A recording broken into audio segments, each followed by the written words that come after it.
ರೀ ಎಲ್ಲರಿಗೂ welcome to our ಲಟ್ಟೂಸ್ channel. ನಾನಿವತ್ತು ಸಿಂಪಲ್ಲಾಗಿ ತರಕಾರಿಯಿಂದ ಪಚಡಿ ಮಾಡತ್ತೇನೆ ರೀ.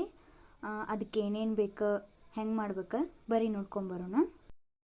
ಮಾಡೋಕೆ ನಾನು ಏನೇನು ತೊಗೊಂಡೇನೆ ಅಂದ್ರೆ ರೀ, ಇಲ್ಲೇ ಫಸ್ಟಿಗೆ ಮೂಲಂಗಿ ಸೊಪ್ಪು, ಆಮೇಲೆ ಮೂಲಂಗಿ, ಆಮೇಲೆ 2 ಉಳ್ಳಾಗಡ್ಡಿ, 1 ಟೊಮೊಟೊ, ಸಬ್ಬಸ್ಗೆ ಸೊಪ್ಪು, 2 ಸೌತೆಕಾಯಿ, ಸಣ್ಣ ಸೌತೆಕಾಯಿ, ನೆಕ್ಸ್ಟ್ ಕೊತ್ತಂಬರಿ ಸೊಪ್ಪು, ಆಮೇಲೆ ಇದು ಉಳ್ಳಾಗಡ್ಡಿ ಸೊಪ್ಪು ರೀ, ಆಮೇಲೆ 2 ಹಸಿಮೆಣಸಿನ್ಕಾಯಿ, ಲಾಸ್ಟಿಗೆ ಪಚಡಿ ಆಗಿಂದ ನಿಂಬೆ ರಸ ಆ್ಯಡ್ ಮಾಡ್ಕೊಳಕ್ಕೆ ನಿಂಬೆ ಹಣ್ಣು.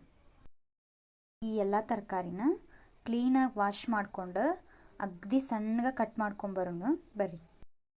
ಈಗೆಲ್ಲ ರೆಡಿ ಮಾಡೀನಿ.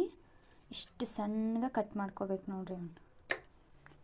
ಟೈಮ್ ಹಿಡಿತೈತಿ, ಆದ್ರೆ ನಾವು ಎಷ್ಟು ಸಣ್ಣಗೆ ಕಟ್ ಮಾಡ್ಕೋತೇವಲ್ಲ ಅಷ್ಟು ಪಚಡಿಗೆ ಉಪ್ಪು ಖಾರ ಹುಳಿ ಸೇರ್ಕೋತೈತಿ, ಟೇಸ್ಟಿ ಬರ್ತೈತೆ ರೀ. ಮಾಡಿರೋಂಥ ಎಲ್ಲ ತರಕಾರಿನ ಒಂದು ಪಾತ್ರೆಗೆ ಹಾಕ್ಕೊಂಡು ಈಗೆಲ್ಲ ಮಿಕ್ಸ್ ಮಾಡ್ಕೊಂಡು ನೋಡ್ರಿ. ಹೀಗೆಲ್ಲ ಮಿಕ್ಸ್ ಮಾಡ್ಕೊಂಡು ಇದಕ್ಕೆ ರುಚಿಗೆ ತಕ್ಕಷ್ಟು ಉಪ್ಪು ಹಾಕ್ಕೊಂಡು ಲಾಸ್ಟಿಗೆ ನಿಂಬೆ ರಸ ಆ್ಯಡ್ ಮಾಡ್ಬೇಕ್ರಿ. ಇಷ್ಟು ಮಾಡಿದ್ರೆ ಮುಗೀತು ನೋಡ್ರಿ. ಸಿಂಪಲ್ ಆಗಿರುವಂಥ ತರಕಾರಿ ಪಚಡಿ ರೆಡಿ.